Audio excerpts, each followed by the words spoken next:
Selamat pagi para penonton. Saya Dr. Revati Ramaswamy dari Apollo Secunderabat. Mari kita bincangkan tentang pembedahan yang paling biasa dilakukan ini yang dipanggil histerektomi atau pembuangan rahim. Pertama sekali saya ingin berkongsi, histerektomi sepatutnya menjadi pilihan terakhir dalam fikiran seorang wanita.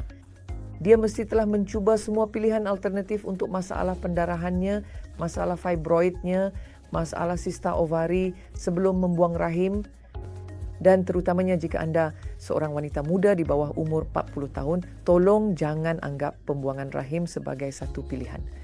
Sebenarnya, ia sepatutnya menjadi pilihan terakhir apabila tiada pilihan lain yang boleh dilakukan. Kenapa begitu? Izinkan saya beritahu bahawa ovari adalah sumber hormon yang paling penting, iaitu estrogen, progesteron dan sedikit testosteron untuk wanita. Dan ovari akan berhenti berfungsi semasa menopause yang biasanya berlaku selepas umur 46 hingga 55 tahun.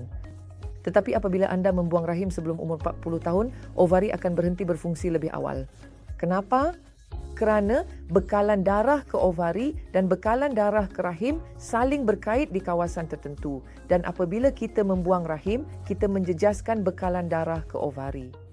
Jadi ovari boleh gagal lebih awal, ovari juga boleh membentuk sista. Jadi permintaan saya kepada semua penonton ialah sebelum umur 40 tahun, jangan fikirkan untuk membuang rahim kecuali ia benar-benar tidak dapat dielakkan.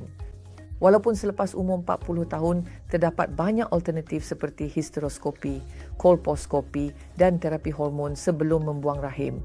Ia sepatutnya menjadi pilihan terakhir dalam fikiran anda apabila doktor mengatakan tiada alternatif lain selain daripada membuang rahim. Hanya pada ketika itu pertimbangkan histerektomi.